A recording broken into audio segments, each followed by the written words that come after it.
একদিন ইবলিস আল্লাহকে বলল, হে আল্লাহ, আপনার আইয়ুব তো আপনার সন্তুষ্টির জন্য ইবাদত করে না। তাকে যে আপনি এত সম্পদ দিয়েছেন, সেই সম্পদের লোভে আপনার ইবাদত করে। তখন আল্লাহ বলল, না, আইয়ুব তো আমার সন্তুষ্টির জন্য ইবাদত করে। শয়তানে বলল, তাহাই যদি হয়ে থাকে, আমাকে আইয়ুবকে পরীক্ষা করার সুযোগ দিন। তখন আল্লাহ বলল, যাও, তোমাকে সুযোগ দেওয়া হলো। তখন শয়তান একজন রাখাল সেজে নবীর সামনে আসলো। এসে বলল, নবী, আমি তো খুব অসহায়, আমি খুব ক্ষুধার্ত, আমাকে আপনার বাড়িতে একটু ঠাঁই দিবেন? তখন নবীজি লোকটাকে দেখে একটা সন্দেহ বোধ করলো, কারণ তার শরীর থেকে অন্যরকম একটা গন্ধ বের হচ্ছিল। তখন নবীজি বলল, আপনাকে কিছু টাকা আর অর্থ দিয়ে আপনি অন্যত্রায় গিয়ে থাকেন। শয়তান তখন রাগ হয়ে গেল, রাগে সেইখান থেকে চলে আসলো আর চিন্তা ভাবনা করতে থাকলো নবীর কিভাবে ক্ষতি করা যায়।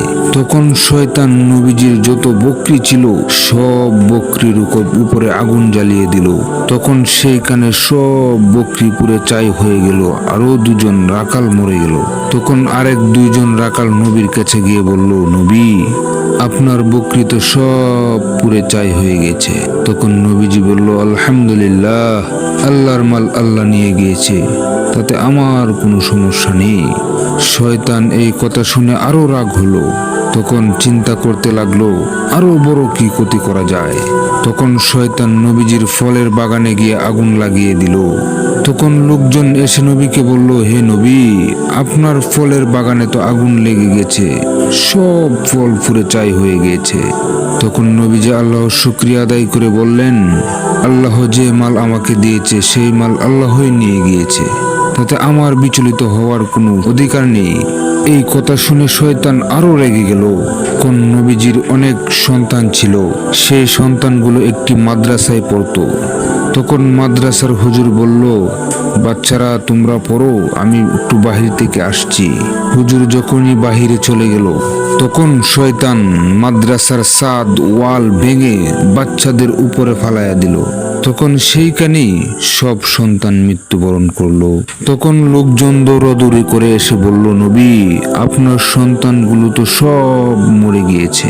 তখন নবী শুকরিয়া আদায় করে বললেন, আলহামদুলিল্লাহ, আল্লাহর মাল আল্লাহ নিয়ে গিয়েছে, আল্লাহ আমাকে সন্তান দিয়েছিলেন, আল্লাহই নিয়ে গিয়েছে, তাতে আমার কোনো সমস্যা নেই, আমি আল্লাহর শুকরিয়া আদায় করি। এই কথা শুনে শয়তান তো আরো রেগে গেল। সে চিন্তা ভাবনা করতে থাকলো নবীর আরো বড় কোন ক্ষতি করা যায়। নবীজির এই অবস্থা দেখে তার দুশমনেরা অনেক খুশি হতে লাগলো আর বলতে লাগলো, সে যদি নবী হয়ে থাকতো, তার উপরে এরকম গজব কেন আসলো? সে আসলে নবী না, সে নবী দাবি করে এসব গজব নিজের উপরে টেনে আনলো। নবীজির এই অবস্থা দেখে তার যত লোকজন ছিল তারা সবাই একে একে চলে গেল। তার অনেক বিবি ছিল, একে একে সব বিবি তার সাথে ঝগড়া করে চলে গেল, শুধু একজন বিবি ছাড়া। তবুও নবী আল্লাহর ইবাদত বন্ধ করলো না। নবীজি মানুষের সাথে চলাফেরা অনেক কমিয়ে দিয়েছে এবং বাড়িতে বসে ইবাদত করে। এসব দেখে শয়তান আরো জ্বলতে লাগলো, চিন্তা করতে লাগলো নবীজির আর কোন বড় ক্ষতি করা যায়। তখন শয়তান নবীজির কাছে একজন ভালো লোক সেজে আসলো, এসে বলল, নবী, আপনার সাথে আমার কিছু কথা ছিল। এই কথা বলে নবীজির কানে দুইটি ফু দিয়ে চলে গেল। এর পরের দিন থেকে নবীজির শরীর ফুলে গেল। তখন নবীজির শরীর আস্তে আস্তে কুষ্ঠরোগে পরিণত হলো। নবীজির শরীর এমন অবস্থা হলো, সব শরীরে গা হয়ে গিয়েছে, শুধু একমাত্র জিহ্বা ছাড়া। তখন সেই জিহ্বা দিয়ে আল্লাহর নাম জিকির করত। নবীজি একদিন দেখলেন তার জিহ্বার বিদে পোকা। তখন আল্লাহকে বলল, আল্লাহ, এতদিন পুরা শরীরে পোকা ছিল, জিহ্বাটা শুধু ভালো ছিল, সেই জিহ্বা দিয়ে আপনার নাম জপতাম, আমার ক্ষুধা নিবারণ হয়ে যেত।